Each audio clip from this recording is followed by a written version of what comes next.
হ্যাঁ, আপনাদের board standard নিয়মে করাবো। প্রথমে আমরা কি করব, এইচটিএমএল। প্রথমে এইচটিএমএল দেখেন তো স্পষ্ট দেখা যায় কি না? বডি, এইচটিএমএল বডি, তারপরে কি এইচটিএমএল বডি, তারপরে কি ওএল, তারপরে কি হবে বলেন?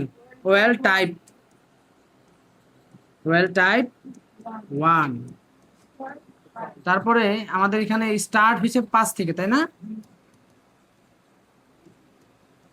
স্টার্ট 5, তাহলে ওয়েল টাইপ 1 স্টার্ট 5 দিলাম। হ্যাঁ, তারপরে দেখেন এটা নেক্সটেড লিস্ট করতেছি আমরা, তাহলে আমরা এলআই লিখবো। প্রথমে কি লিখবো? ওয়েল তো আমরা লিখছি, আমরা এই যে এলআই, এলআই। এবার এই এলআই এর ভিতরে কি আছে? এ এ আছে, তাই না? এ এ এ এ। এবার এই এলআইটা এখানে ক্লোজ করব না, কারণ হলো এটার ভিতরে আবার কি আছে? আরেকটা আনঅর্ডার লিস্ট আছে, আরেকটা কি আছে? আনঅর্ডার লিস্ট আছে। সেই জন্য আমরা এখানে এবার কি লিখবো? আরেকটা আনঅর্ডার লিস্ট ট্যাগ নিব। তাহলে কি কি আছে? ইউএল টাইপ কি আছে? টাইপ আছে ডিস্ক, টাইপ ডিস্ক লিখলাম আমরা, ইউএল টাইপ ডিস্ক। এবার এটার ভিতরে লিস্ট আইটেম হলো এলআই 100, তারপরে এলআই ক্লোজ, তারপরে আবার এলআই 200, তারপরে আমরা এলআই ক্লোজ করব। এবার এইটার কি ইউএল আছে না, এই ইউএলটাও ক্লোজ করব।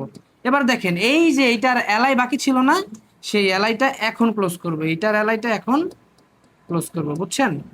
তাহলে আমাদের এইটার আন্ডারে যা ছিল তা লেখা শেষ। এখন আমরা কি করব? পরের স্টেপ, পরের টুক করব। তাহলে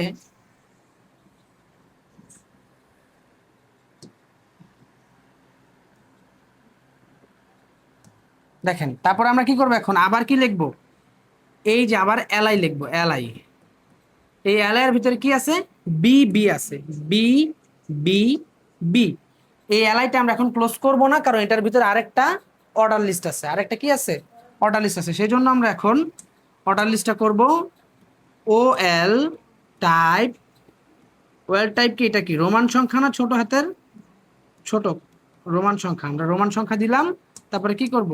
এলআই লিখব, এলআই 500, তারপরে কি করব? এলআই ক্লোজ, তারপর আবার এলআই লিখব 600, এলআই ক্লোজ। তারপর আমরা কি করব? ওএল ক্লোজ করব, এই ওএলটা ক্লোজ করব। এই ওএল ক্লোজ করার পরে এইটার যে এলআই বাকি ছিল সেই